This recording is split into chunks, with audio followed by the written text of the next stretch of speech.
hello ulit sa inyong lahat sa mga kanbarkadas natin from Luzon, Visayas at Mindanao. Nakita ko kasi kung saan kayo galing eh. May taga Palawan pa.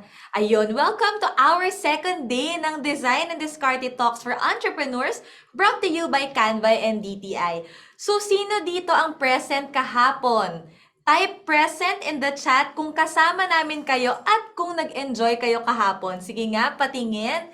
Ayan, so madaming present. Sa mga hindi nakanood kahapon, okay lang, no problem. We have the replay saved in our Facebook page, Canva Philippines. Pero, wag din kayo mag-alala kasi may day 2 ngayon, may day 3 pa, may day 4 at day 5 pa tayo, kaya wag kayong mag-alala. So, ayan, kung nag-enjoy kayo kahapon, I think mas mag-e-enjoy kayo today. So, basahin ko lang ha. Si Maan sabi niya present siya kahapon at ngayon. Yung iba sabi present daw pero may problem ang internet. Okay lang yan. Mapapanood nyo pa rin to mamaya. Always present daw si Bello. Ayan, kaway-kaway naman yung mga kuya daw natin sa likod. So yung mga nakikita nyo sa likod namin, Canva Notes din yan. Isa sila sa mga tumulong para makapagbigay sa inyo ng sobrang gandang webinar.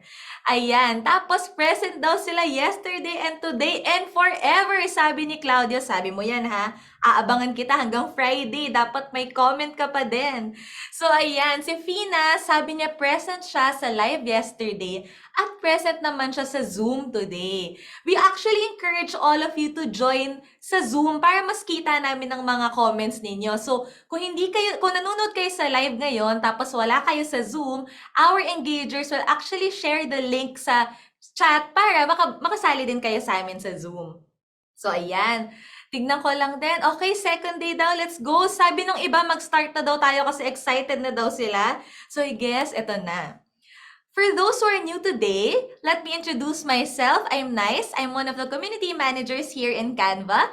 I'm part of the team that builds local communities to support and empower our users. So, like you, nagnenegosyo din ako on the side, kaya feeling ko talaga magkakarelatan tayong lahat sa topic natin today.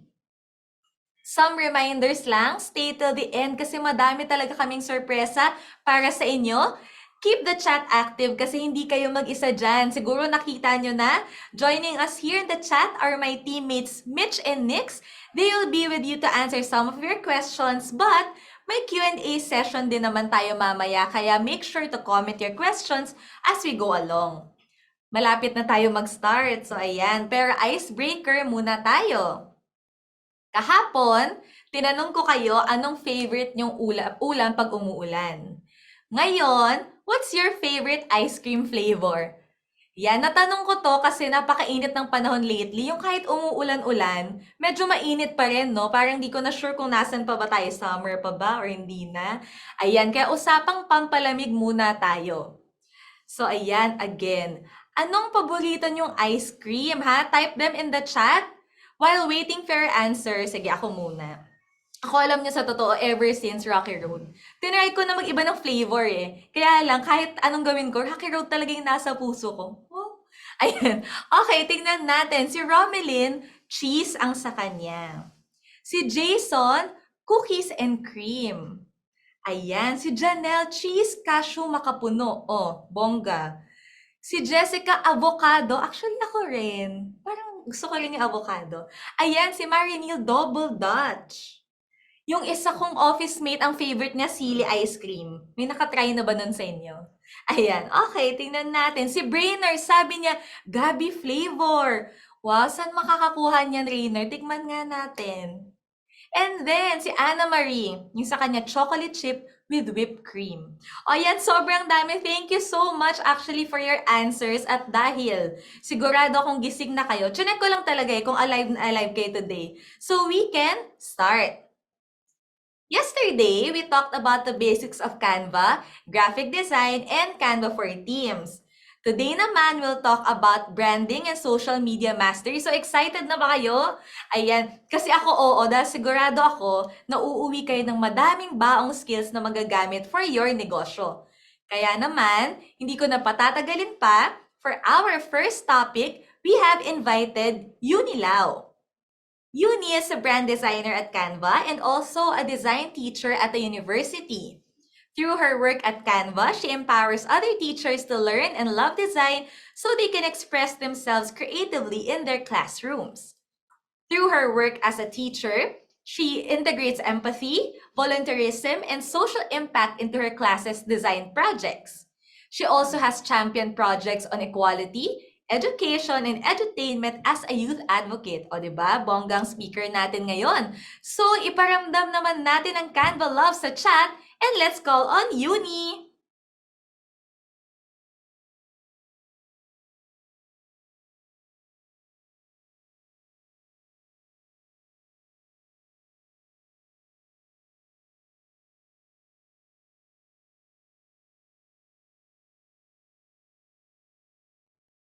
Okay, hello Katverkada! So again, ako po si Yuni. And today we're going to be talking about creating on-brand content. So sana excited naman kayo to learn something new. Okay, so start na natin ang ating agenda. So today, magsa-start muna tayo sa what is a brand? So ano ba ibig sabihin ng brand? Mga buzzwords ng brand, branding, identity. Ano ba yung ibig sabihin nun? And then, we also have yung purpose and values natin. So ano yung reason kung bakit natin ginagawa yung brand? Ano yung purpose, ano yung values na nag-guide sa atin pag ina-execute natin yung brand natin online or maybe on-site din. Next, meron naman tayong medyo technical naman na part, yung mga buzzwords din na design, visual communication, logos, colors, ganon. Yun, we will be going into detail naman together. So hindi kayo maliligaw, hindi kayo lost. And then, lastly, we will also be going through how to create a brand kit on Canva. So, ma-apply nyo lahat ng learnings nyo through Canva's platform. And magagamit nyo yung aming brand hub para magamit nyo yung brand kit nyo sa pag-further ng goals nyo sa inyong mga negosyo. So, without further ado, simulan na po natin. Ayan! So firstly, what is a brand? Ano ba yung naiisip natin pag naririnig natin yung word na brand? So, when it comes to yung brand natin, ine-equate natin siya sa concept ng identity. For example, pag may nakilala tayong tao, ano yung impression natin sa kanya? Ano yung ibig sabihin ng person na to pag naririnig natin yung name niya? So, ganun yung treatment natin when it comes to yung brand natin. So, yung pwede nyong questionin pagdating sa negosyo nyo or sa brand and identity nyo is ano ba yan? Sino ba yan? Pag naririnig natin yung name ng brand or business nyo, ano yung mafe-feel ng mga tao? Or ano yung mga description nila sa inyo pag nakikita nila? Ayan. So, meron tayong 4 major aspects or 4 major concepts para sa ating brand identity. So, firstly, we have perception. So, for perception, meron tayong who you seem to be. So, pag nakikita ng audience or ng customers natin, yung ating business, ano yung iniisip nilang impression? Parang luxury, or affordable, or maybe organic, local. So, ano yung impression nila sa mga tao? Next, we have logo. Very literal, very technical, na pag sa packaging niya, ano yung itsura ng products niyo? Or pag nakikita kayo sa social media, ano yung logo niya? Next, we have identity. So, taking back from yung point natin kanina, who you are is dictated then by how your customers perceive you, but at the same time, kayo yung nagdi-dictate kung ano yung meaning talaga ng brand niya. So, who you are is up to you, and you put it together through yung mga concepts that we'll go through today. Alright. So, ayan. So, hello. Trying this out for our office. Nice to see you, Miss Yuni. So, hello, Jody. Thank you so much for coming here. Sana matutunan mo yung 4 major aspects natin for our brand identity. Ayan. So, hello naman dyan. So, salamat sa nag-comment ng pretty in pink. I appreciate. So, ayan, ang aking branding today is very bright and pretty. Ganun. So, lastly, we have yung experience naman natin. Okay, continue naman tayo. So, what you're remembered for naman as a brand. So, yung product nyo, pag na-experience ng mga customers yung service or product nyo, ano yung ma-take away nila? Pag uwi nila, ano yung maalala nila from experiencing yung negosyo nyo? Okay, so to be able to reach yung customers natin with yung branding natin, we can communicate this through visual communication. So yung visual communication, baka medyo buzzword yun. So ibig sabihin lang nun is we try to reach people with our brand visually. Social media collaterals, maybe photos, product photos, mga ganyan. And then you can also go deeper. Pwedeng, other than product photography, pwedeng ano yung value ng brand nyo? Ano yung functional or emotional benefit? And then, pwede ring typography. Ano yung type ng font na gagamitin nyo for your brand to show your branding or showcase your negosyo's branding. Pero, baka info overload na tayo, baka medyo overwhelmed tayo. So, we move on to purpose. So, let's go through the technical details later. But for now, medyo may self-reflection tayong magaganap. We will look inside ourselves para maisip ko ano yung ibig sabihin ng brand natin. So, firstly, purpose. Ayan. So, when we think about our brand, we start with what? So, very, very simple. Ano yung product or service ng negosyo nyo? Ano yung ibig sabihin ng yung brand name nyo? And ano yung product na nakarelate sa brand name na to? So, very simple. And then, we go into how. So, how do you deliver yung product or service nyo to your customers? Or maybe your audience even. So, for example, maybe yung product mo is coffee, kasi coffee shop ka. Pwedeng bag, kasi fashion brand ka. And the way you deliver this is maybe through shipping. Maybe it's a physical store. Baka naman through social media, advertising. So how do you make it so that ma-experience ng customers yung mismong brand and business niya? But, ito yung secret. So the most impactful and successful brands, think about the why. The why of the brand. So bakit nag-exist yung brand ko? Ano ba yung purpose ko sa buhay as a brand or as a business? And when we figure out the why together, so this is based on Simon Sinek's Golden Circle model, sinasabi niya na why, the question why, bleeds into yung how and what natin.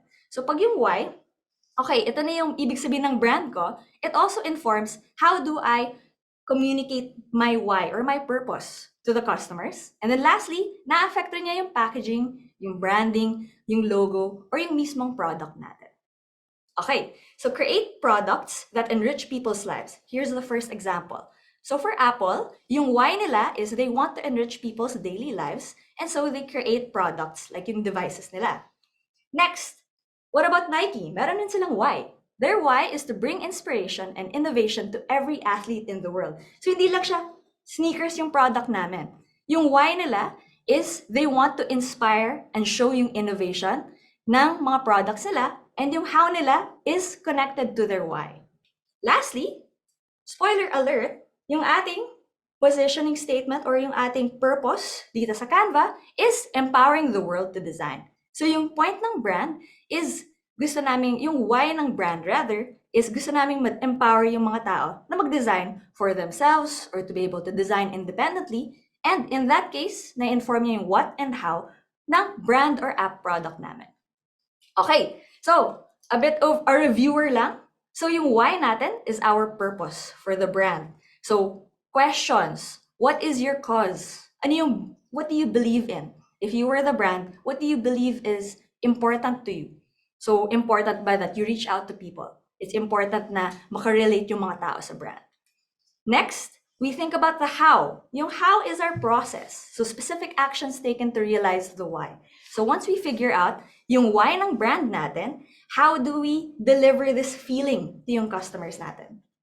Lastly, yung what naman natin is what do you do and the result of the why. After natin mag-reflect about yung why natin, it informs yung product and services that we make. Okay, so para medyo abstract yung concepts natin, so let's put together into a bit of a practical exercise. So together, let's build a brand. So let's try building a local cafe brand together. Okay, very simple. Brand name is Bean Basket. Bean as in coffee bean. Basket as in community. Goong kamay. Handmade. And so, yung name ng brand natin immediately reflects our values and personality. It's memorable, unique, and ownable. Meaning, naaalala ng audience and consumers natin kung ano yung brand name natin and na-relate nila na, okay, maybe something galing sa farm, maybe something natural, organic. Okay, so yung purpose naman natin is we want to support local farmers and we want to focus on community building. We want to become the new local supplier for local coffee and a warm place to have a cup after work or school. Meaning, yung Bean Basket brand natin, kailangan you feel like it's a safe space for you to become a student or maybe as a family member and you get to enjoy coffee there. So, yung purpose natin, yung why natin, is clear. Clear tayo about what we stand for, and we organize our entire business around it. It's the impact we want to have on the world. Medyo deep, di ba? Medyo impactful. Medyo may purpose na tayo for what we do. So next, we go into our values. So yung values naman natin, so once we figure out yung purpose natin, ano naman yung values that guide how we execute things sa brand natin. For example, meron kayong webinar, meron kayong presentation. How do you execute those things with your purpose in mind? Okay, so let's ask ourselves, so why does your brand exist and what values will guide it? For your whole team or for all the people sa negosyo mo, how will they execute yung vision, yung big world impact vision nyo through yung values na pipiliin nyo? Okay, so yung example natin for the values here is to be human, to be personable, relatable tayo. Empowering is natutulungan natin yung mga taong makarelate sa atin, and natutulungan natin yung mga taong makagawa ng sarili nilang works or products. And lastly, inspiring siya. So, spoiler ulit din, baka narinig nyo na yung mga values na to. These are actually yung values natin sa brand sa Canva. So sa Canva, our purpose is to empower the world to design. And so, yung values na nag-guide nito is yung human value natin, yung empowering, because we want to empower the world to design, and to inspire. Okay. Yes po, hello! Sa mga worried na low-bat po kami, we got you. Don't worry about the low-batness. Basta, kailangan kong full energy tayo sa pakikinig sa ating conceptual lecture. Kuno. Okay, so, yung values naman natin for Bean Basket is warm because coffee, charot. But also, we want it to be welcoming to families, welcoming to students, and then community-driven. We want na makakabuild tayo ng community and makakabuild tayo ng family through yung customers. And so our values guide our company culture by saying, this is how we do things around here, and they're clear and actionable. So, lipat naman tayo sa personality. So, kung sinabi kong yung brand natin is a person, ano yung attitude niya? Mabait ba siya? Medyo mataray or medyo formal? So, meron tayong guide for doing this. So, what is a brand personality? So, a brand personality is how we present ourselves to the audience or to the general public. O, paano ba tayo mag-speak sa mga engagements natin? Paano ba tayo magsulat ng copy for social media posts? So, meron tayong matrix dito, makikita niya. So, slider siya. Pwedeng medyo playful versus medyo serious. Pwedeng medyo casual yung brand niya instead of formal. So, ayan. So, as an example, yung sa Canva, we're a little playful, we're a little casual, and most of all, we're very contemporary versus yung traditional. You'll also notice, hindi naman siya extreme, hindi siya extremely contemporary, hindi rin siya extremely traditional. Okay, so, if we were to use yung brand personality spectrum natin for Bean Basket, again, yung sample brand natin that we're building together, coffee shop siya. Warm, inviting, family-friendly. And so, we can create a brand personality with this kind of answer. So makikita nyo, medyo playful, medyo casual, medyo contemporary, pero konting traditional pa rin. So you can practice this with your own brands. Look at these characteristics as you build a person in your brand. Okay, so all in all, yung brand core nyo, or what your purpose is, what you believe in, informs paano nyo na-execute yung brand nyo. How do you express yourselves? How do you interact with customers? Mas formal ba or mas casual yung language? Or how do we speak and dress? Maybe sa physical stores nyo, maybe sa mga product photographies nyo, or maybe sa models even. Okay, so dito na tayo sa medyo technical. So, kaway-kaway naman dyan sa chat sa mga mahilig sa style guide, design, typography, ayan. Ito na yung time niya to shine. So, listen in. Kung hindi pa kayo masyadong familiar, makinig kayo kasi very understandable siya. I will walk you through it. Don't worry. So, first of all, baka hindi nyo alam, what is a style guide? So, kung alam nyo kung ano yung style guide, sabihin nyo, yes po. Yes, I know what a style guide is. And if you don't, okay lang din. So, please let me know. Ayan. So, ayan, ang dami nag-yes. Pero marami rin nag-no. And that's good kasi gusto ko kayong turuan. I want to walk through everything with you. So, madali lang yan. 4 things. 4 things to remember sa style guide nyo. So, your style guide consists of logo. Very literal. Ano yung logo nyo or nagre-represent ng brand nyo for packaging, for designs. Next, very clear, colors. Ano yung colors na ginagamit nyo sa brand? And then we have yung imagery nyo. So, photography, product photos. Lastly, baka mga design nerds dyan, mahilig sa typography, but I will also walk you through ano yung fonts na pwede nyong gamitin or mga suggestions, kumbaga. Okay, so, spoiler alert, ito yung itsura ng style guide. If we were to translate yung logo, colors, imagery, and fonts, ayan, bean basket becomes this. Logo, colors, imagery, font. Kuha? Next, so, we start with color. So, connecting with color. So, when we choose yung colors ng brand natin, minsan may meaning eh. Kailangan intentional siya. So, hindi naman to hard and fast rules for our colors. As you can see, growth, health, prosperity, yung meaning ng green. And then, sa orange, friendliness, enthusiasm, royalty, creativity, and wisdom yung purple. But this doesn't mean na I'm making an organic brand with growth and health. It doesn't mean it has to be completely green. So these are just guides para may sisimulan kayong ideas. But you can always play with what you think is something that you relate to or mas maintindihan yung ito yung colors na gusto kong gawin. Medyo warm, medyo cool, medyo formal, so medyo black and white, ganun. Okay, so quiz tayo very quickly. What brand is this? Oh, colors pa lang ah. Colors pa lang. What brand is this? Are you familiar? So, IG. Yes, correct. Congratulations. Tama tayo. Next, okay. Meron pa tayo. What brand is this? Diba, very primary colors lang. Blue, red, yellow, green. Pero, ang daming sagot. Meaning, na-recognize niyo yung brand dahil lang magkatabi yung colors. So, diba, hindi naman growth, plant, organic yung Google, pero gumagamit sila ng green. So, nasa inyo pa rin yung choice na yan. Next, we have, what brand is this? Okay, pag nasagot nyo to, happy ako.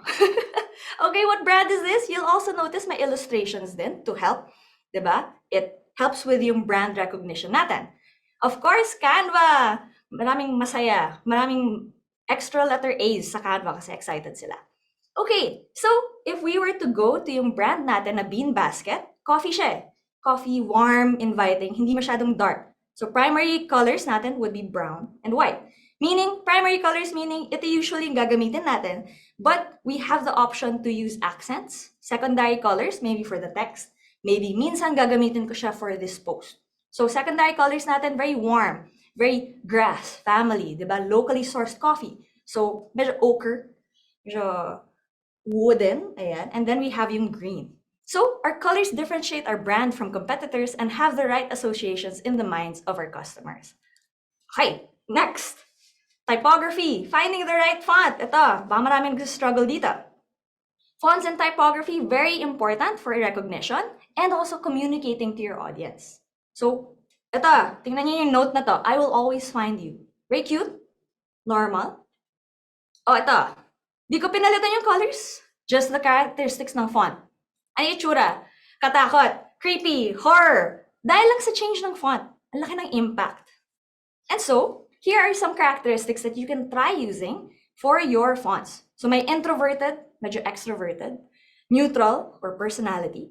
Short, yung short, mas madaling basahin, but yung tall, mas mukha siyang social.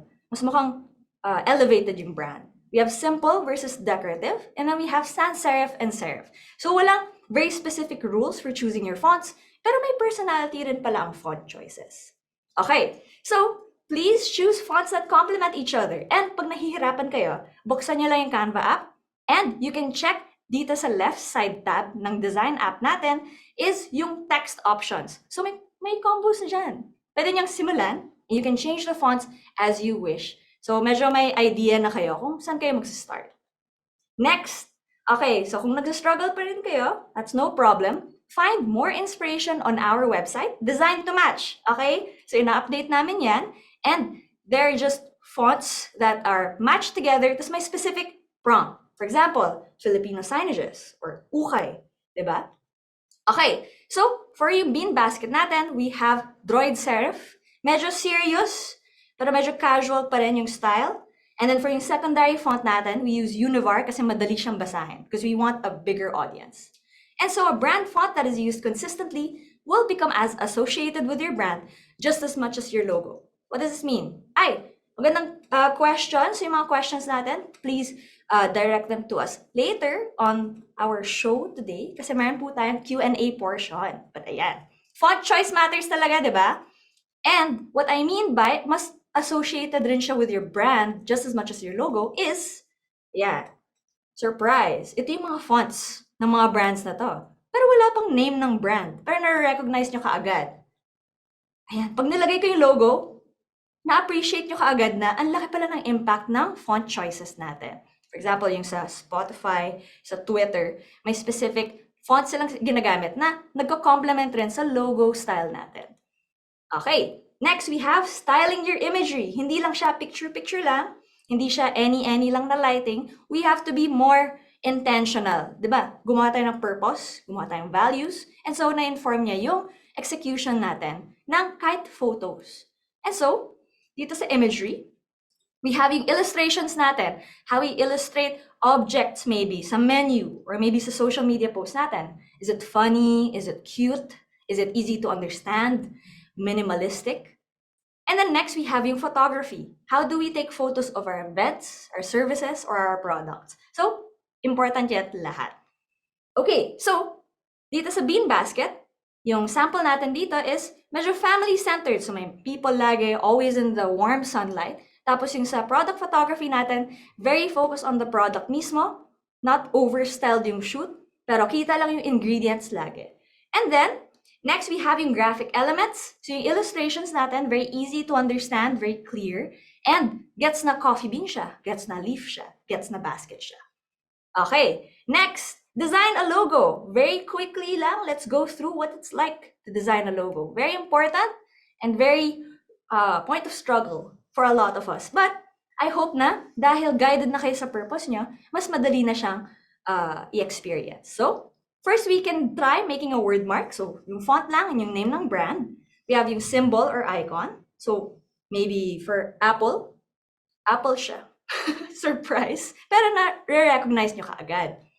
And then we also have both. So, for FedEx, for example, we have an arrow dyan. Kung nakikita nyo between the letter E and the X, symbol siya because delivery siya. So, forward moving siya. But at the same time, word mark siya. So, nasa inyo yung choice na yon.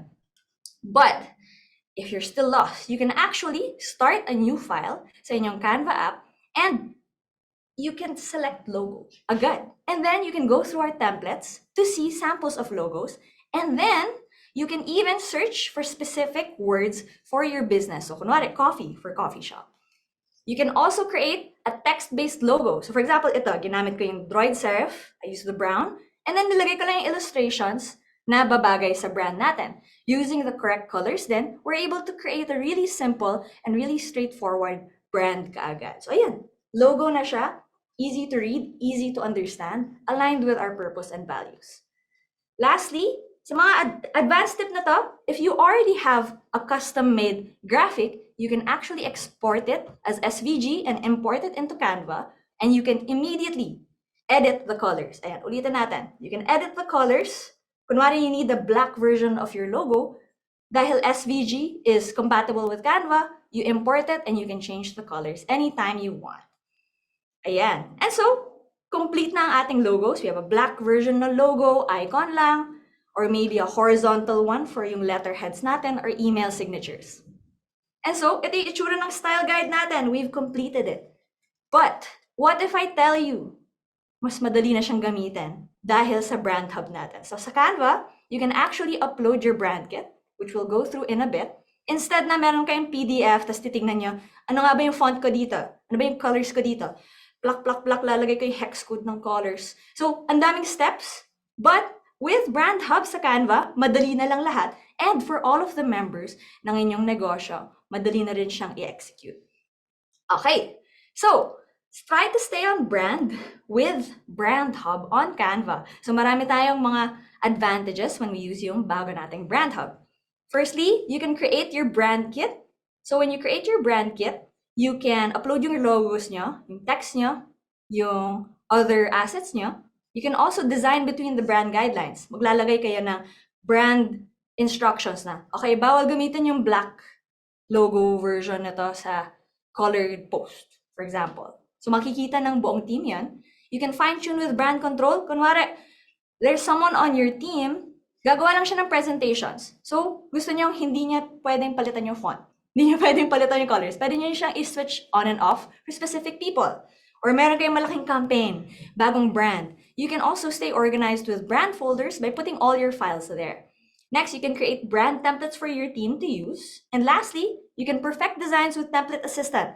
Pag gumawa kayo ng template, pwedeng i-detect ng Canva na medyo mahina yung contrast, hindi masyado mababasa yung text. Automatic na yan, and you can resolve it through Canva. So, let's make our own brand kit. Ngayon na meron na tayong bean basket, purpose, and values, just go to Brand Hub on Canva and add your brand kit on the top right. You can rename yung name. Ayan. And then you can immediately upload yung logos nyo. So, here, I'm also adding yung typography. Ayan, so yung fonts natin, 𝘰𝘪𝘤𝘮, serif, etc. Ayan. Ang clean daw tingnan pag minimalist, di ba? Kita kasi kaagad yung name ng logo nyo, tas kita kaagad yung colors nyo. Ayan.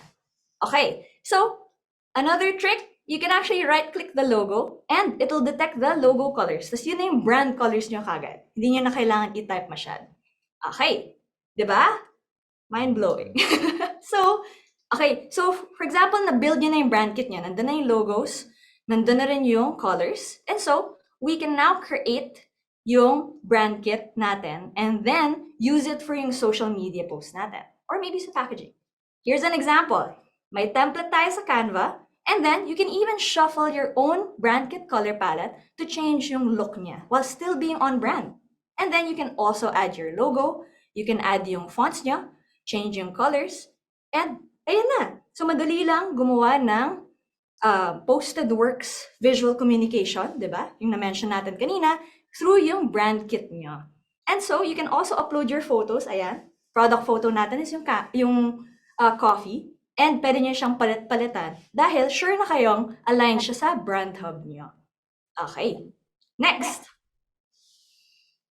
Ayan. So, you're all set. So, now we've gone through everything together, purpose, values, yung style guide natin, using brand kit and brand hub. You're all set. Ready na kayo. Tingnan niyo yung slide nito. Nandito na yung templates using yung natin kanina.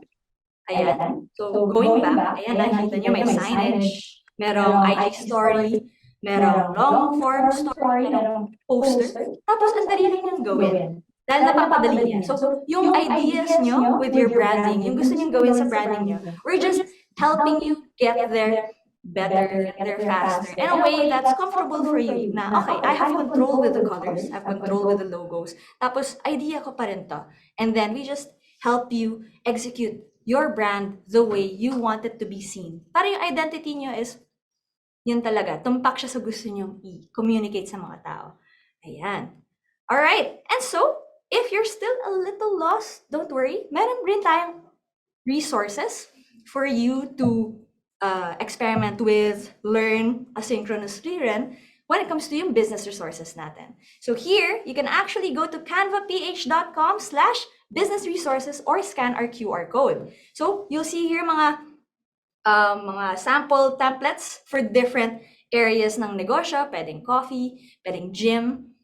Meron na tayong different templates, meron tayong different articles and designs, cool resources dito. And that's it. Thank you so much for listening. Sana marami kayong natutunan. So, how confident are you na with jumping into the branding world, diba? And creating yung branding nyo. How ready are you to create your color palette, your fonts, diba? And kailangan, bago kayo matulog, magsa-self-reflect kayo. Ano ba yung ibig sabihin ng branding ko? Ano yung gusto kong ma-reach ng mga tao? Ayan. Yehey! Michaela says, now na, gagawa na kami. Now na, excited na siya. Buksan mo na yung Canva, now na. Ayan. Thank you so much and ready na mag-try ng logo and brand. I'm very excited for everyone. And so, thank you so much for listening. Pero marami pa tayong ganap for today, okay? May isa pa tayong speaker. Marami pa tayong questions and answers portion. And so, kung namimiss nyo na siya, ibabalik ko na kayo kay Miss Nice. Kita kits in just a moment.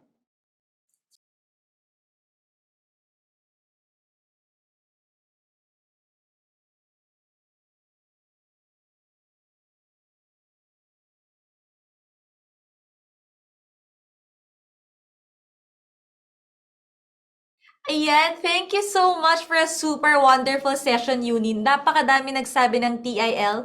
Today they learn, today I learn. Ayan. We hope madami din kayong natutunan at sana'y apply nyo na yan sa mga negosyo nyo, ha? Before we proceed with the next session, mag-break muna tayo.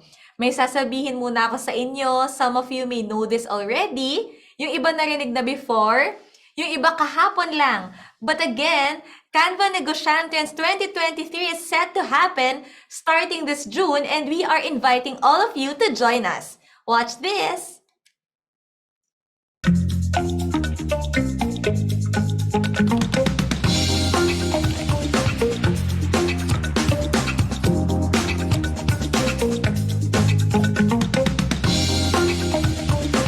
The best marketing strategy is the one that feels authentic to you. Canva was my creative arm in starting this business. Pwede talagang ma-leverage ng mga business owners to help them grow their business.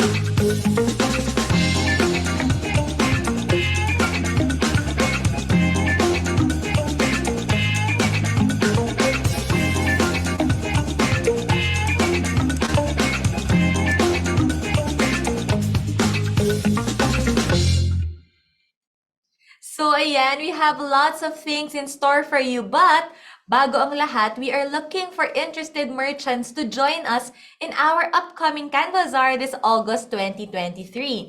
What are we saying? We are looking for businesses willing to set up a booth, sell their products, ganon. To those who are interested, kindly fill up the application form by scanning the QR code on screen or going to canvaph.com/merchant application, capital M, capital A.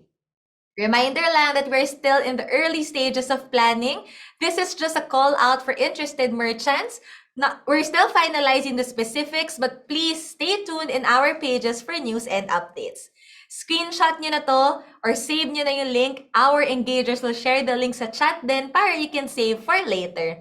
Apply na kayo kasi promise masaya to. So sige nga, sino na ang nakapag-register kahapon? Or kaya ang magre-register today after this talk? Ayan, meron na ba? Ayan, si City, naka-register na siya. Si Corazon, si Julien, ayan, medyo madami na. So yung mga nagsabi ng me dito, aabangan namin kayo doon ha. Sana makita-kita tayo. Ayan. Moving on to our next session, we have invited Isa, the Community Manager of Canva for Pinoy Teachers, an online community of over 100,000 Filipino educators, to talk about social media marketing naman. In her role at Canva Philippines, she empowers the education sector to discover free design resources that help teachers and students communicate visually in the classroom and beyond. She also helped introduce innovative community building programs which champion the Pinoy entrepreneurial spirit, such as Negosyantens 2022, Canva Philippines' first ever business summit with over 5,000 attendees. With her solid background in digital marketing, she has worked with over 50 brands and nonprofit organizations locally and in Southeast Asia to launch successful campaigns on body positivity and women empowerment, among others. So ayan, excited na ba kayo? Let's all welcome Isa!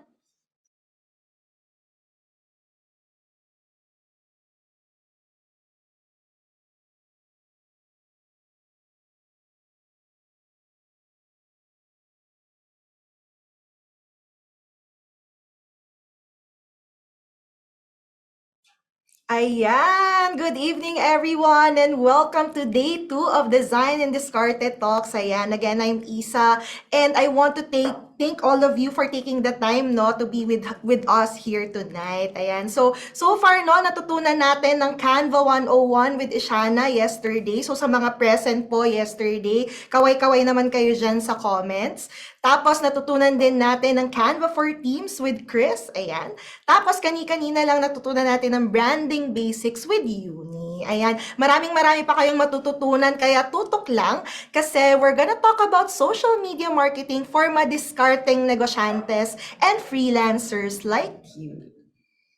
So ayan, marami tayo, super jam-pack ang ating agenda for tonight dahil tuturuan ko kayo na gumawa ng social media strategy, designing for social media rin with Canva. Syempre, meron din akong pa-social media tips and tricks sa inyo.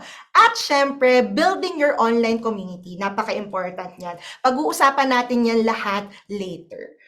So, simulan na natin. Ready na ba? Patingin nga sa comments kung ready na kayo na matutunan ang social media marketing starting with our social media strategy. Ayan. So, medyo tumitingin ako right here kasi nakita ko ang mga magaganda yung comments. Ayan. Puro ready. Ayan. Super. Thank you for engaging. Ayan. Keep the chat active. Nandito lang kami para makipag-usap sa inyo. So yan, before we start, meron ulit akong icebreaker question for everyone. So ano nga ba ang ginagamit nyong social media channels for your business? Ayan, so sa mga meron na, no, for sure, I'm sure lahat ng mga negosyantes natin dito and mga freelancers, talagang minamarket na nila ang kanilang mga business online. So curious ako, no, kung ano nga ba ang patok na social media na ginagamit nyo for your business. Ayan, so meron dito si Jesselyn, FB, IG, TikTok. Merong Pinterest, wow, that's very interesting. Tapos may Lazada, Shopee, LinkedIn, ayan. IG, FB, TikTok, napakarami, ayan. Thank you so much for answering. And yun, siguro yun ang bottom line natin, no? Talagang social media na talaga ang ginagamit ng mga negosyantes at freelancers natin na katulad nyo. So, before we start, no, before we create a social media strategy, syempre pag-usapan muna natin kung ano nga ba ang social media marketing. Actually, very simple lang siya and straightforward. So, let me read it for you guys. So, social media marketing refers to the use of social media platforms to promote a product, service, or your brand. Ayan. So, napaka-important yung tatlong yan or yung social media marketing to your business. And that's how we define it. So, basically, yung pag gumagamit kayo ng social media to market your business, that's social media marketing. So, bakit nga ba mahalaga ang pagkakaroon ng social media presence, especially for your business? Ayan, may mga hula ba kayo? For sure, nakikita nyo yung impact, di ba, na paggamit ng social media. So, while I'm waiting for your comments, kwentuhan ko muna kayo. Let me tell you a story na I'm sure marami sa inyo ang makaka-relate. So ayan, medyo napaghahalataan yung edad ko dito, no? Pero naalala nyo ba before, di ba, may mga nanay kayo or mga kapitbahay, di ba, na nagdo-door to door, di ba, may dalang brochure, tapos dun kayo order ng items, ayan. So, hindi ko na i-mention yung brand, no? So, pero ito yung ikikis-kis nyo pa yung wrist nyo, no? Para matest yung pabango, yan. So, para alam nyo talaga, kunyari, talagang maaamoy nyo yung scent nung pabangong yun, no? So, what I'm trying to say is yung as a negosyante, di ba, napaka-manual ng process before, kailangan mo pang pumunta dito, mag-door to door, di ba? Tapos in a day, syempre, makakasampung bahay ka lang, di ba? Kasi syempre, napaka-manual nun, isa-isahin mo talaga sila. But now, everything is digital, no? In a matter of minutes, mag-post lang kayo ng isang social media content online. Thousands of people can already see that already. So what I'm trying to say is the future is digital na talaga and your business needs to adapt to the times. So if you're still doing it the old way, sana naman, no, wala nang nagdo-door to door. Grabe, nakakapagod yun, guys. Or yung social media strategies nyo, for example, are not up to date, yan. Then you're missing the potential of reaching your target customers. So, which brings me to the first step you need to know when creating your social media strategy, which is finding your audience. So, paano mo masisiguradong that your product or service will reach the right people online? So, minsan, di ba, post lang tayo ng post, pero hindi natin iniisip yung messaging kung it reaches the target audience ba? So, very, very important yan. Tuturuan ko kayo how to do that. So before creating a campaign or designing any marketing assets, you need to identify your target audience muna. So identifying pain points nila that they are experiencing will allow you to talk directly to how your product or service can help. So I'm sure question pa din in your mind, so paano nga ba, Isa? Paano ba ang step-by-step guide natin dyan? How do we identify our target audience? So let me share with you 6 questions that you can ask to identify them. So first, ayan, who are you serving exactly? Ayan. So example tayo ng business. For example, meron akong hindi naman door-to-door, pero laundry business siya that you go to, kunyari, i-deliver mo na lang yung laundry, ganyan. Kasi di ba yung uso ngayon, yung merong mga shop lang, tapos pupunta sila.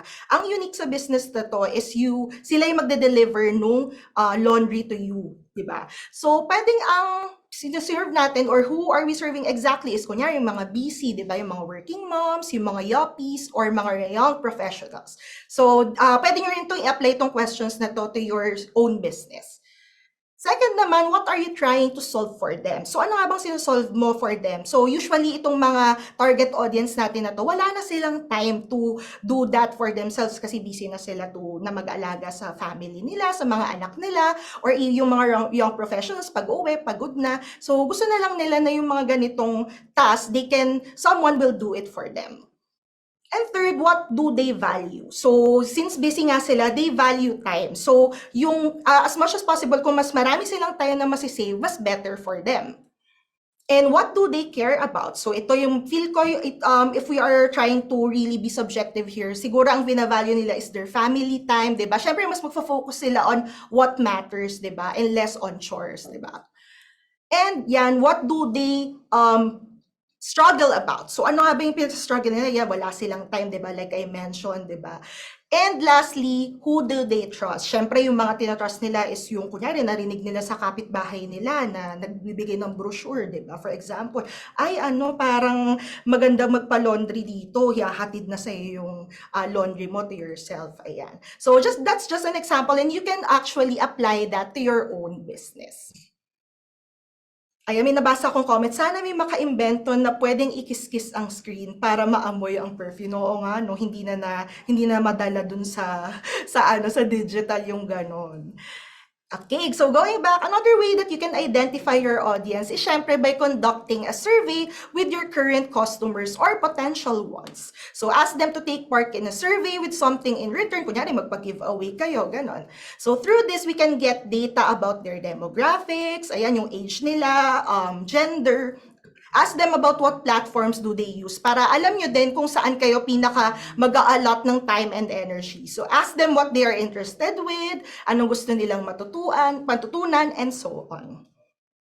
So if ayaw nyo naman ng conducting manual surveys, no, medyo manual siya, so you can use the analytics in your social media platform. So kunyari meron na kayo established na social media following, you can always check yung insights or analytics ng inyong page. So lahat yan meron, and it will give you the basic demographics para mas ma-curate mo yung social media strategy mo for them. So once you have all this basic data, so find a common theme and you can now form your business persona. So this persona represents your ideal client, your ideal customer. Madalas madami to, and that's okay kasi ibig sabihin lang nun, hindi lang isa ang type of person na market mo. Your marketing has to speak to one of these persona types. So researching and creating personas based on your research helps you personalize your message and talk to the specific pain points of your ideal customers. So alam ko madami at hindi natin mamememorize yun kaagad today. So to help you, we've created the persona workbook. So you can take it home with you to remind you of the main points mentioned. Sige, explore natin yung workbook together. Pero save this link muna, screenshot nyo na itong link natin. That's canvaph.com/DTI Persona Workbook. Ayan, this workbook has some suggested interview questions to get you started, as well yung persona template natin na fill in nyo na lang para hindi na kayo mahirapan. So one of my teammates, ang mga Canvarkadas natin, will share the link with you sa comments para you can save it. Pero I'll give you about 5 seconds then to save the link or screenshot this slide. Okay, na-screenshot na po ba? Ayan, canvaph.com/DTI Persona Workbook. Ayan, okay. So, nasa comments naman siya, so pwede nating balikan later. So, kung gusto nyo, open nyo po yung workbook and let's explore it together. So, firstly, your initial action points are listed here. So, madali lang tong tandaan. First, is to talk. You need to find some people to talk to that represent your target audience. Syempre, hanapin muna natin, di ba, kung kanina tayo magpapasurvey, sino yung pwede nating kunan ng feedback. And then number 2, ask them your interview questions. Ano yung mga gusto nyong malaman? Ano yung mga type of interview questions that you can ask to them? And then 3 is to use the data you collected to fill out your persona workbook. So, isulat nyo lang yan on your workbook later on. So, if you need some pointers, syempre, hindi naman namin kayo pababayaan, no? So, here are some points to get you started. So we provided some sample ones for you that you can adapt to suit your business or services. So ito yung mga type of questions that you can ask. So you can see that these are a mix of demographics and product-specific questions. So ask these questions that will help you gather information on the 3 goal insights. Ayan. Who is your target customer ba? Where is your target customer? Why will they use their service? So i-convince nyo sila. How can you help them para ma-solve yung problem that you are selling as well? So ito rin, makikita nyo rin sa persona workbook, we've included a persona template rin for you to fill in with examples of the categories you should include. Ayan, napakadaming pwede nyong i-fill in dyan para mas magkaroon kayo ng data to identify your target audience. So dun din sa workbook, makikita nyo merong sample na yung parang naka-fill up na yung persona template. So I hope you were able to save them and sana maging useful ito sa inyo. Okay, now that we have our audience, syempre, the next step is how do we go about engaging with that audience naman? So, a good way to start is by building an awareness campaign. Ayan. So, kung kunwari, nagsastart pa lang yung business nyo, you can start with an awareness campaign. So, the goal of a campaign like this is to build an audience. Syempre, palakihin natin, pakilala muna tayo sa mga tina-target natin na mga customers.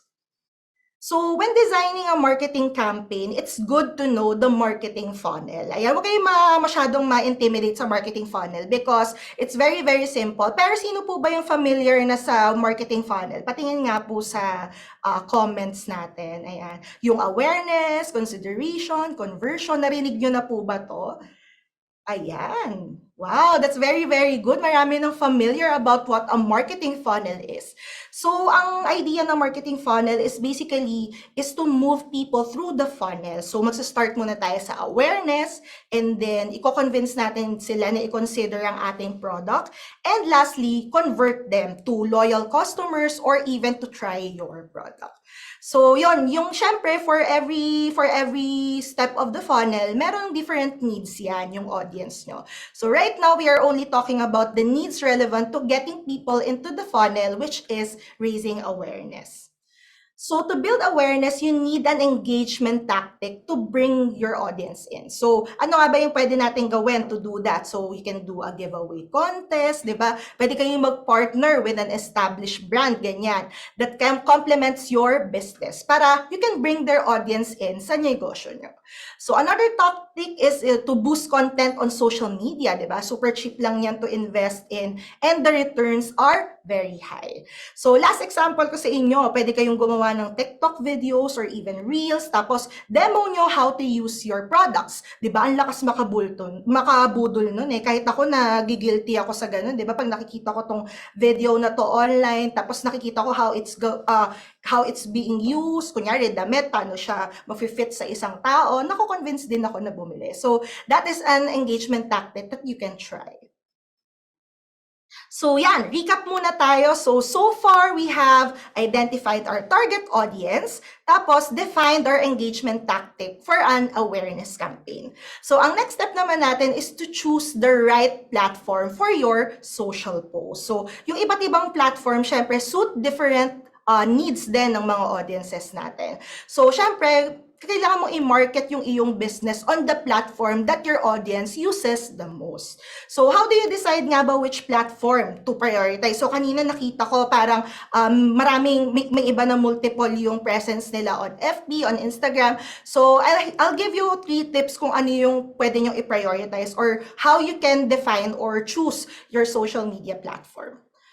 So first, syempre, consider your target audience. Di ba? Kanina nga na-define na natin sila. So, babalik tayo dun sa business persona ninyo. So, choose a social media platform that aligns with your target audience, demographics, interest, and behavior. So, for example, kung ang target audience nyo is medyo bata-bata, mga Gen Z, ganyan yung iyong tina-target, syempre, Instagram or TikTok may be a better fit for you. Or for example, pwede nyo i-curate yung messaging nyo na kapag nagpo-post kayo on Instagram or TikTok, mas bata yung tinatarget nyo.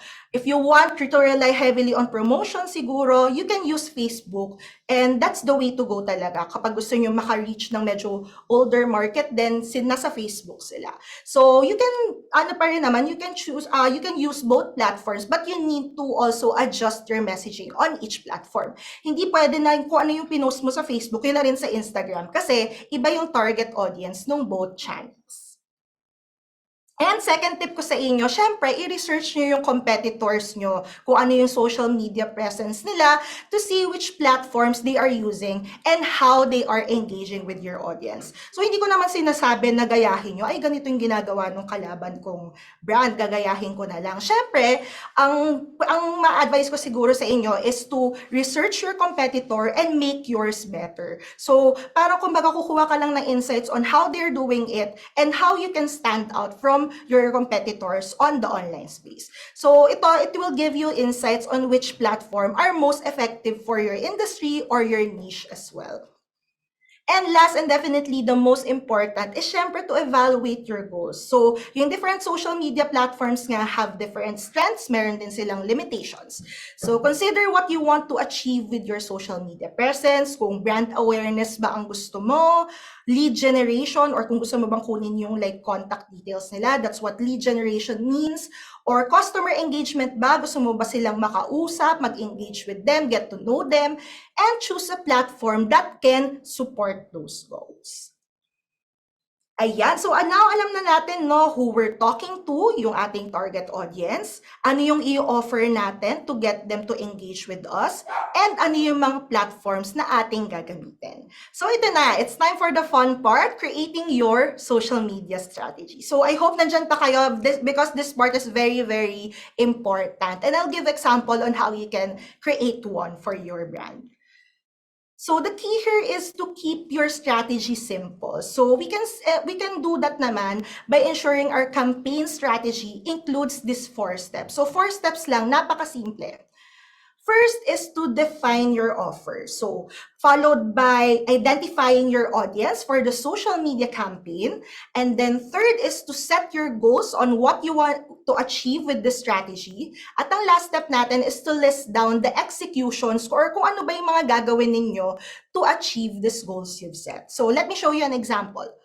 So ito, for example, very timely kasi June na, no? Magandang mag-launch ng mid-year campaign kasi yung iba dyan natanggap na yung 50% ng 13th month nila, di ba? I'm sure yung iba dito, sino yung nakatanggap nung half nung 13th month nila for this year. Ayan. So magandang mag-launch yan, or even kasi yun na rin yung strategy ng most brands ngayon, di ba? Nagla-launch talaga sila ng mid-year campaign or sale nila for their brand. Ayan, si Kaizen na-receive na. Wow. Pa-blow out ka naman dyan. Char. So, for example, kunyari meron akong bakery business, no? Ang offer ko will be to launch a mid-year campaign this June to entice my customers. Step 2, ayan, identify my audience. Siyempre, ang ita-target natin is the workforce, yung may buying capability na, no? So, for example, ano ba yung age na graduating na yung mga tao? 22 years old until 40 years old now. So, notice nyo, bakit hindi 45 or mga 50 years old? So, since bakery yung business ko, sweets siya yung binibenta ko, baka hindi na market yung older ones, no? Kasi conscious na sila sa health nila. And then for now, I want to target those in NCR only para makapag-offer ako ng free shipping. So, very, very simple lang. And then, you can always tweak that for every strategy that you are going to launch online. Now, I will set goals for this campaign. So, syempre, hindi naman pwedeng maglo-launch ka na ng campaign tapos wala ka ng goals na isi-set, di ba? If I will run this campaign, for example, 2 weeks siya, these are the things that I want to achieve. Gusto kong makakuha ng 200 website orders. And then gusto ko may 1,000 akong Facebook inquiries. Tapos at least 10,000 people yung ma-reach ko online. So ito very common siya on all platforms. Ma-achieve nyo siya on all parang goal siya for all, na applicable for all platforms. And lastly, how will I achieve these goals with the audience and offer that I have in mind? So first, ang mga gagawin ko, launch a 3-day sale launch a 3-day 50% off sale, ayan. And then conduct FB and TikTok live selling, di ba? Very simple yan. Ilalagay nyo lang yung mga paninda nyo dito. Okay, main na lang po sa ube pandesal, okay? Or dito naman, red velvet cookies, ayan, di ba? So yun yung pwede nyong gawin for the second execution. Tapos third, partner with a coffee na small business. For example, yung bean basket, di ba? Pwede tayong mag-partner with that business. Kasi di ba, perfect pair ang ube pandesal tsaka coffee. So that's something that you can also do for your business. So, di ba ang dali lang, once you've set clear goals, and then identify nyo na rin yung audience ninyo and choose the right social media platform, everything else will follow. So, syempre, we've set goals for this strategy. Important din naman that we measure if this is working. So, hindi naman pwede na nag-goals ka lang tapos hindi mo na i-measure na kung na-achieve nyo ba, di ba? So, ano nga ba ang metrics? So, yung metrics are the data which enables you to assess engagement, like kunyari, video plays or yung likes nyo on your post, ayan. So, most social media platforms, ito yung nakikita nyo yung likes, comments, and shares. They are common on most social media platforms. So, meron tayong tools then to help you understand your engagement rate. So, this is very important because you'll see not only how many people or how many eyes are on your content, but how many people are also actively engaging in the form of likes, comments, and shares. So, of these, syempre, comments and shares ang pinaka-the best, diba? Excuse me. So, syempre, nag-require kasi sila ng most effort, diba? Yung like, isang pindot lang eh. Pero kapag nag-comment sila, nag-share sila, that's a very good indication na engaging yung content nyo. So, ito rin, sobrang daming pwedeng i-measure sa social media, but it all boils down to what you're trying to achieve. So, what's going to get you closer to where you want to be? So example, kung nag-uumpisa pa lang kayo, like awareness campaign siya, or mababa pa lang yung following nyo on social media, you might want to consider to hit awareness muna. So paano nga ba makukuha yung awareness? So create content muna about who you are and what you do, then measure awareness but by how many people you reach by your post. Kapag engagement naman, ang pwede nyong messaging is yung kung mag-i-inspire kayo, mag-educate, and mag-entertain, tapos comments and shares na yung i-measure nyo na metric. Kung kunwari, ayan, like I mentioned, lahat ng social media platforms talaga meron yan, so hindi kayo mahihirapan kung ano man yung strategy or goal that you are going to choose. Okay, and that concludes how you create a social media strategy. Now it's time to design your social media materials with Canva. So it's important, no, more than ever to express your brand or your business using visuals. Kasi alam nyo ba, may trivia ako sa inyo. So a typical social media user will only spend 2 to 3 seconds to look at your post or ad. Diba? Kung hindi siya engaging enough or visual enough, then hindi ka naging successful in grabbing their attention. And kung hindi ka naman experienced designer, syempre, we got you. Huwag kayong mag-alala. We made designing for social easier with our library of thousands of templates. So just search for the platform you want to design for, whether that's Instagram, Facebook, or TikTok, and you'll see a large range of templates with movement and video already incorporated to help you feel inspired. And syempre, with the help of Canva, you get to have an effortlessly on-brand content. So take this video for example. Ito yung Instagram page ng Canva. We kept it on style by making sure our posts are fun, bright, and colorful. Diba? Pang creative, diba? Since we want to empower the world to design. But the goal is for it to look harmonious, clean, and very on-brand. Katulad nga na natutunan natin with Yuni kanina. So you can always check our Canva for Negosyo Content Hub or website. So this is a great resource to find sets of template toolkits, brand boards, and more to use for your business. So just go to this link or scan nyo yung QR code. So, meron din tayong marketing toolkits. Ayan, very important yan for every business to have a cohesive branding or visual look sa lahat ng social media materials ninyo. And if you want to lead your customers to your website naman, pwedeng-pwede kayong gumawa ng free website on Canva. So you can even have a custom domain for your business. Syempre, mas legit, di ba, if may website ang iyong negosyo. Kaya try to check out our templates for you. So many choices designing and it's very easy on Canva. Ayan, and now we're almost done. I just want to share a few social media tips and tricks for you.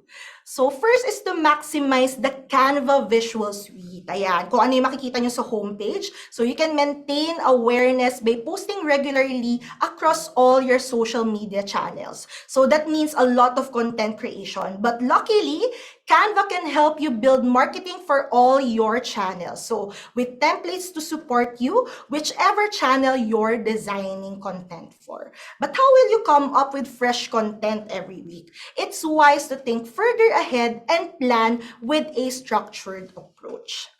So ito, very, very few tactics that you can try to make your post engaging. So first is to make it move. Ayan, uso-uso na ang mga videos ngayon. So post with motion then drive higher engagement than static post, yung hindi gumagalaw. And second, take advantage of the interactive features of Facebook, Instagram, and other social media channels. So yung polls, multiple choice questions, and even quizzes are a few of the ones available. Number 3 naman, use carousels. So you can use up to 5 tiles to showcase a range of products or multiple visuals. Pwede ito sa FB, Instagram, or even TikTok. Number 4 naman is to ask questions to prompt your audience to reply in the comments. Number 5, use Instagram or TikTok stories for more natural looking content. So perfect yan for behind the scenes din. So, the next question is, gaano nga ba kadalas dapat mag-post?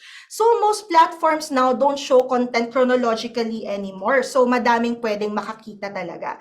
Ideally, you should be able to post once a day, but 4 times should be okay for some social media channels then. So, building a social media calendar should help you see this. So, we have a content calendar to help you plan your content. So, pwede mo ring i-automate yan para you can spend more time with your other tasks. So let's watch this next video para makita nyo ang ating content planner feature on Canva. Did you know you can post to your social media without leaving Canva? Even better, you can schedule your posts ahead of time with Canva Pro's Content Planner. Let's see how that works. Once your post is ready, click the Share button, then Schedule, and select the day and time you want your post to go live. Then, select your social platform. If this is your first time posting through the Content Planner, Canva will ask you to connect your social media accounts and add your captions, and your post is ready to go. You can also access the Content Planner on the homepage. This will give you an overview of all the social media posts you've already posted and your scheduled content. You can even start your creative process from here. Simply click the plus icon to start a new design.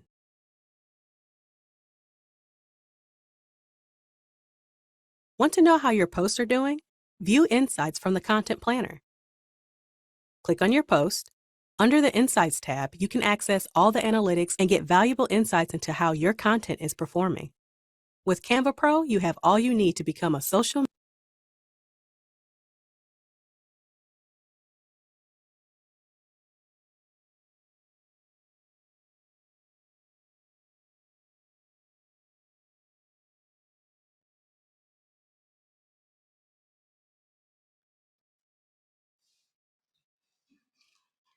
Did you know diba? Try nyo na itong content planner feature para mas mapadali ang pagpa-plan ng inyong content. So, I also want to highlight this social media tip for you. If you have the resources nor the time, create more video content. Why? Because video consumption is at an all-time high right now. So, may Facebook research said that the algorithm will most likely show content that your audience consume the most. And for that case, video ang nangunguna talaga. data. Same with IG Reels, it's a great way to reach non-followers kasi algorithm-based din siya. We also have templates available on the library and hindi naman kailangan super high effort. Syempre, mas low effort nga, di ba, on some social media channels, mas authentic and relatable.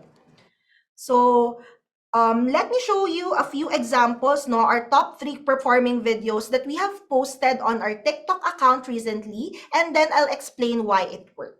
Did you know that you can create a morph animation on Canva?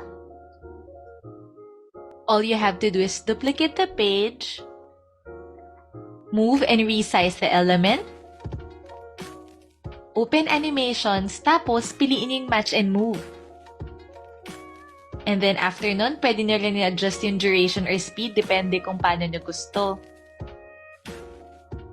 Ayan, ready na! Kayang-kaya, di ba? Ano pang gusto nyong matutunan? Comment lang, tapos Canva na ang bahala. Ayan. So, bakit nga ba nag-work tong video na to? Kasi number 1, we replied to a comment sticker which shows that we listen to our audience. And second, it's a straightforward video, no? Less than 1 minute lang ata tong video na to. And number 3, it has a clear messaging and gets agad kahit isang beses mo lang siya panoorin. Ito, second video, let's watch this. Canva feature that will change your life forever. With Canva's Magic Write feature, you can create anything for your business or clients. Step 1. Type what you need. Step 2. Wait for it to think. And there you have it. No more writer's block, complete with hashtags too. Join our communities and follow us for more tips and tricks. Ayan. So, bakit nga ba nag-work tong video na to? Number 1, it has a great hook, diba? Nakuha niya agad yung attention ninyo in the first 2 to 3 seconds. Tapos, number 2, the topic is relevant and timely, diba? Yung AI, very sikat yan ngayon. And third, it's straightforward and short, diba? Bite-sized learning talaga siya. And let me show you the last video naman. Here's one of the coolest Canva hacks you never knew. Step 1, search for certificate templates or pwede ring name tags for your school. Step 2, click nyo yung apps, then search for bulk create. Tapos, enter your data. For this example, I'll add the names of my students. This is when the magic happens. Click the text box, right-click, then connect data.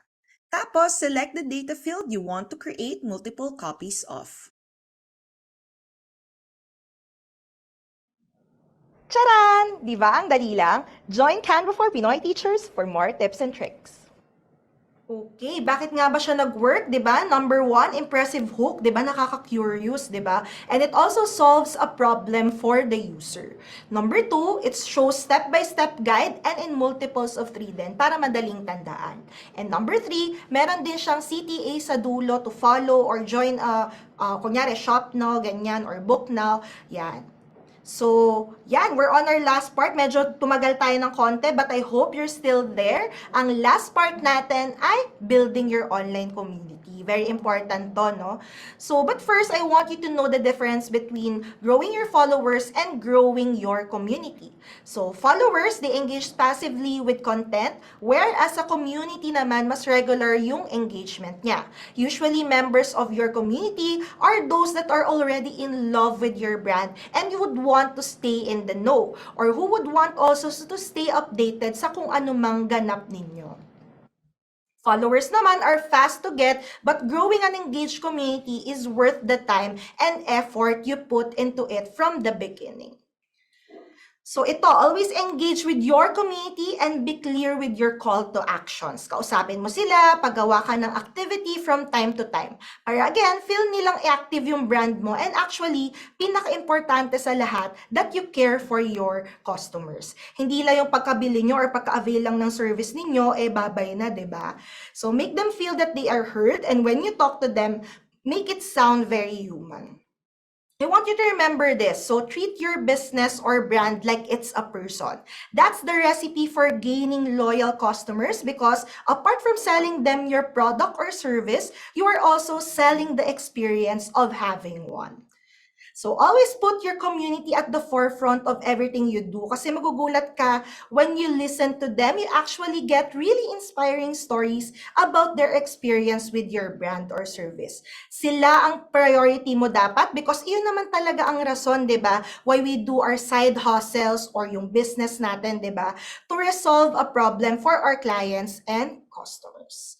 So whatever you put into the world for them will return as good business for you. So do the little things. Huwag kayong magsasawa na mag-reply to all comments, messages, even sa hashtags and DMs to make it seem more personal and to create great customer service.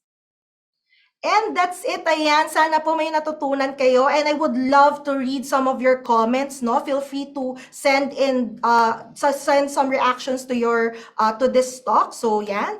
Merong nagsabi si Monica, daming learnings. Sabi ni Carl, kahit sino pwede mag-design, 'di ba? Si Carl Just naman, sabi niya, ay siya rin pala yun, no? Galing, innovative si Canva, halos lahat meron na.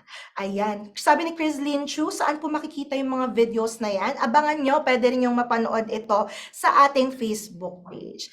Ayan, that's it. Sana marami po kayong matutunan. Ito, handing it over back to Nice. Baka na-miss nyo na siya for some announcement that she would like to make. But see you in a bit for our Q&A. Bye!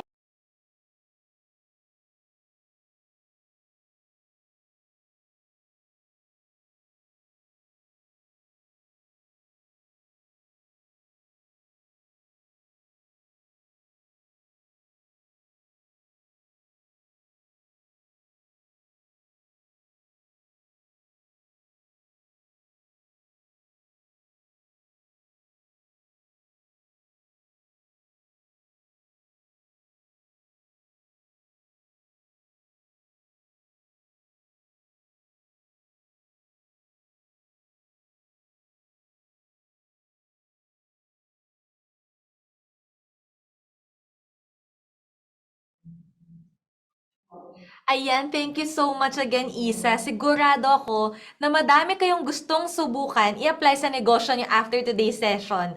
Kasi ako madami din ako natutunan, kaya I'm sure kayo din at nakita ko rin naman yan sa comment section. Pero before nun, alam ko na inaabangan niyo ng Q&A natin. Pero bigyan muna natin sila ng time humingi ng konti. Okay? We have a surprise for you. Ang tanong, gusto niyo ba ng Canva Pro, ng swag kits, o kaya ng Canva print voucher? Gusto niyo ba? Gusto niyo rin ba? Ayan, tignan natin. Okay, sabi nila yes, yes, mga naka-all caps na yes, yes sa inyong lahat. So, paano? We are having our Canva Design Awards. Ano ito? Magkakaroon tayo ng one simple task or to-do list every after session. All you have to do is complete the 3 assignments, one each day, and we will announce the lucky recipients of our gifts sa ating culminating activity on Friday, June 9. Merong 500 to na makaka-receive ng 3 months Canva Pro subscription. Basta lang, makomplete nyo lang yung mga assignments natin ngayon. Syempre, gusto lang namin ma-check na maia-apply nyo lahat ng learnings nyo from this webinar. And other than that, bukod doon, meron pang 5 na negosyantes na makakakuha ng Canva Pro, Canva Print, at Canva Swag kung sino man ang mapipili ng mga judges natin. Kumbaga sa assignment, may teacher na mag-check ng homework nyo. Kasama sila doon. Isa si Yuni sa mag-check ng Yes. O, diba? Syempre. So again, paano sumali? Step 1, a-attend lang kayo ng sessions on June 5, 6, 7, and 9. So sa mga naka-attend, 2 down, 2 to go. Step 2, abangan ng assignment every day. We highly encourage you to do the assignments para hindi kayo mahirapan on submission day. Promise namin, madadali lang tong lahat ng take-home challenge natin, di ba? Yes. Na-check nila yon. Super dali lang. Step 3, save this website. I-screenshot nyo na, i-bookmark nyo na. Our engagers will share the link sa chat. Very important to kasi dito nyo malalaman ang lahat ng details plus lahat ng templates na kakailanganin ninyo. Okay? Na-save nyo na ba? Sino pang kailangan mag-save? Sabihin nyo lang sa chat just in case. Okay, ayan. May nagtatanong, sabi ni Susana, how about those absent yesterday? I have no Meralco kahapon. Don't worry, may recap tayo everyday ng mga take-home challenge natin. So okay lang hindi naka-attend ng day 1, you can find our webinar sa Canva page natin, but also yung take-home challenge, sasabihin ko naman yun, sasabihin namin every day, every after session. Okay? Ayan. So, ito na yung about sa mga take-home challenge natin. Kahapon, our take-home challenge is for you to create your account on Canva. Whether free, pro, or teams, depende kung ano yung swak sa pangangailangan nyo. Madali lang, di ba? So, sino dito ang nakapag-sign up na sa Canva? If may Canva na kayo, no worries, no problem, okay lang. Kasi, ang importante lang naman may Canva kayo para magawa niyo yung mga take-home challenge natin sa mga susunod na araw. Kung wala pa, just sign up at canvaph.com/pricing. For today, ito na. Galing sa inyo to Applying everything you've learned for this session, we'd like to ask you to create your brand guide. So all you have to do is open this template, yung nakikita nyo on screen, and add your logo, colors, and font. Syempre, we want to get to know your businesses then. You can see a sample on screen. This can serve as your guide for all the materials you will post from here on out. Kaya tong assignment na to, hindi lang to para dito, magagamit nyo pa to sa mga susunod na araw.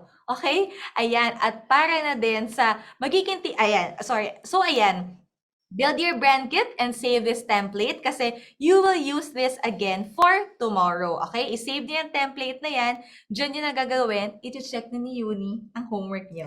Soon. O, diba? Ayan. Okay. May nagtatanong lang, pwede po ba ang current brand ng business namin? The answer is dapat. Dapat talaga yung business nyo ang ilagay nyo dyan. Kasi yun ang gusto naming makita at ang gusto naming makilala. Okay? Ito na. Thank you so much. Ito na, pinaka-aabangan ninyong session. We have Yuni and Isa back with us for our Q&A. Ayan, tingnan natin. Question 1. From 𝘮𝘦𝘱𝘰𝘴𝘵.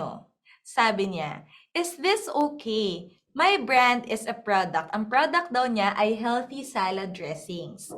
Tapos, ang why daw niya ay to promote healthy food. Ano kayang business to? So, okay ba yun na yun yung why niya in creating her business? Okay. So, yung answer ko dyan, so yung why natin, very important. I-inform yung how and yung what ng product natin. So, very good naman. It's a good start rin na may reason tayo. So, we want to promote healthy food. Pero, mas nakakatulong if you can make it a little more specific para hindi kayo masyadong maghingalo na, hala, kailangan ko i-impact yung buong mundo. Now na, in the next month, kailangan lahat nakain na nila yung salads ko. kaya, try nyo mas specific. For example, gusto ko mag-promote ng healthy food for students. Or gusto ko mag-promote ng healthy food for kids na hindi pa open sa salad. Or for people who want to get into fitness, hindi pa sure kung ano yung calories na ganyan. So, pwedeng yung healthy salad dressings ko, kahit hindi nyo palitan yung name, pwede rin iba yung pakay nyo, yung purpose nyo for how you do it. And yun yung makakatulong sa brand nyo. So, siguro, kaya mo rin natanong to kasi parang feeling mo, may kulang pa ata or hindi rin ako sure. Final na ba to? So, ayan. So, pag-isipan mo pa, mag-self-reflect ka before you sleep. Pwedeng now na. Hindi mo kailangan matulog ka agad. So, ayun. Wait lang, may Q&A pa po tayo. Yes. Ayun. Ayan. Sige, sana na-answer namin siya ng question mo, no? Thank you so much for that, Yuni. Okay, next question. Tinan pa natin. Ano pang mga questions nila? So, for Isa naman, better po ba talaga to create groups or to join groups? Any suggestion on what groups or type of groups community ang dapat nating salihan? Wow, okay. Pang Pang Miss Miss Universe Universe. ang tanong, no? Ah, ah. Ayan. Thank you so much from Design It Ray H. Ayan. Thank you so much for that question, no? So, ang sagutin ko muna yung unang tanong niya, better po ba to create groups or join groups, no? So, it depends on your goal, pero I would recommend doing both. So, pwede niyong gawin yan both. Kasi each of that execution naman or that step has a different objective. So, yung pag-create ng group, maganda siya for building your online community. So makikita niyo yan, Canva is doing that. We have 3 communities na targeted to our 3 main audiences. Meron tayo for teachers, negosyantes, and freelancers like you. So pwede rin yan, pwede nyo rin gamitin yung execution na yan or yung strategy na yan for your brand to, kunyari, engage with them, ask questions, kunyari, magpa-poll kayo, get their insight to better curate your products or improve your service for them. Correct. Ang pangalawa naman, pwede rin naman mag-join ng groups, no? Ako, sumasali ako sa mga groups, ganyan. Kapag gusto kong makakuha ng ideas from like-minded people like me. Kunyari, mga negosyantes. Kunyari, ang business ko, let's say, bakery business. Ayan. Sasali ako sa group ng mga nagpo-provide ng supplier needs, ganyan. Pwedeng-pwede nyo yung salihan or kunyari, yung mga other negosyantes na group like Canva for Negosyo, di ba? Or freelancers. Canva for Pinoy freelancers and creatives. Sali kayo dyan to improve your branding or makichika kayo sa mga fellow negosyantes and freelancers ninyo. So, yan, pwede nyo pong gawin yan both to better understand your audience and engage with your fellow negosyantes and freelancers. Ayan, thank you so much, Isa. Tsaka sa lahat ng mga nanonood, sumali kayo ha. Aabangan ko kayo doon. Ako ang admin doon. So, kung ano mang sabihin nyo doon, nandun kami para sumagot ng kahit Sali na. ano. Sali na kayo doon, Sali okay? na. Ngayon na. Nakita ko yung mga names nyo ha. Dapat nandun na. May request na dapat after this session. Joke lang. Pero ayan. Okay, next question lang natin. Sabi ni Katrina, sa Canva Pro lang po ba yung Canva Brand Hub? Okay, ang answer dyan ay yes, sa Canva Pro lang siya. Brand Hub or Brand Kit is available sa Canva Pro or Canva for Teams. Pero wag kayong mag-alala kasi ginawa naming super affordable ang Canva Pro para sa inyo. Canva Pro is $299 per month and $2,490 per year for solo users. Pero kung madami kayo, kunyari sa negosyo nyo, may mga ka-team kayo na tumutulong, kunyari business namin, magkakatulungan kaming tatlo, we can use Canva for Teams, which is priced at $399 per month or $3,990 if paid annually for a team with 2 to 5 members, including yourself. So, kung maghahati-hati tayo, kunyari, $3,990 divided by 5. Sagutin nyo nga kung magaling kayo sa Hindi ako math. sasagot.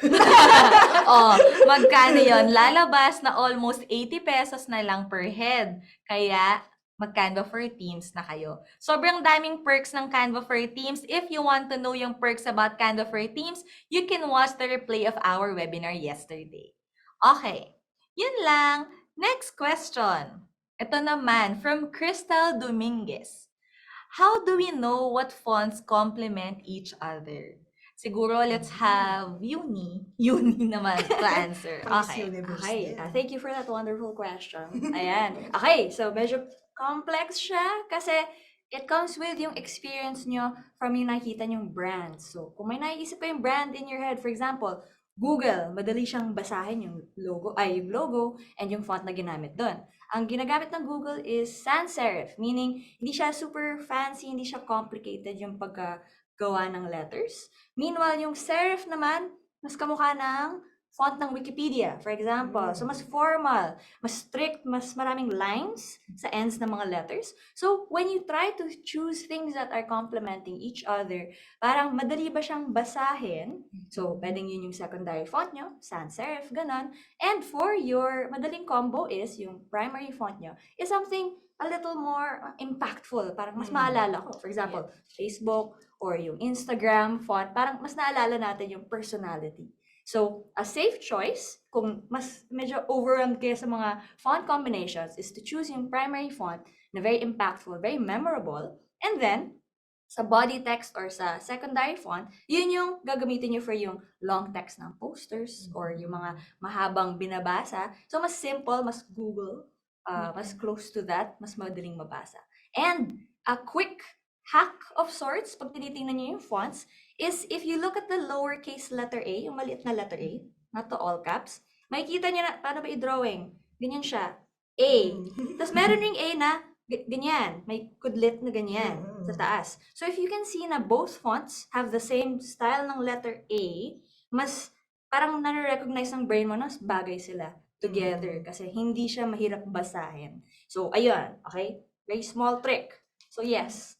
Natuto din ako doon. Parang ngayon, Nakinig din ako. ganun pala dapat. So, basihan niyo yung letter A. I will try that tomorrow. Okay. Or today, later na after this. Ayan. Okay. Next question. Si Monica nagtanong, pwede po bang gamitin ang Canva? So, meaning templates, graphics, stock images, and vids, and etc. for selling digital products sa mga e-commerce platforms like Etsy. Ayan. So, I guess, designer siya, no? Tapos, binibenta niya yung digital products sa iba't ibang platforms. Oh, mukhang freelancer itong si Monica, no? So, ang answer natin dyan is yes, you can sell yung digital products or designs na gawa sa Canva. Pero meron lang tayong small rule na make sure to edit them first within our platform and syempre add value to them by incorporating other elements or images or fonts din. So, for templates naman, kung nagbebenta kayo ng templates, make sure to share them as a Canva template link. Hindi pwede yung PDF, ganyan. So, dapat yung user ninyo is ma-redirect pa rin to Canva to edit your template. So, yan. I hope, Monica, na-answer natin ang iyong question. Ayan, thank you so much, Isa, ha. Tsaka siguro to add to that lang, kapag kasi shinare mo as template link yung design mo, hindi nila may edit yung original file.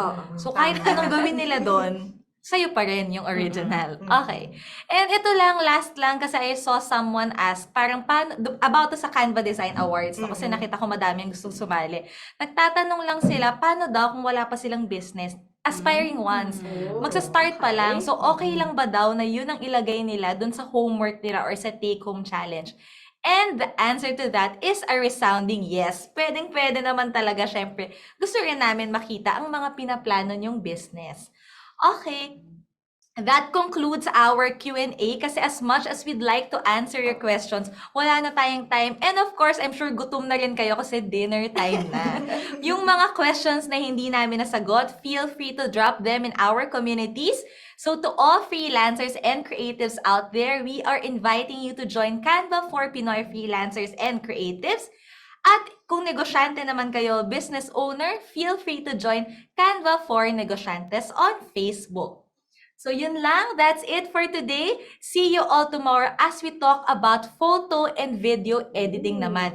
Promise, sobrang exciting ng topic natin tomorrow. Kaya huwag kayo ma-absent, huwag kayo malilate. Same Zoom link, same time, 6 p.m. Tara na, see you there. Bye! Thank you, guys!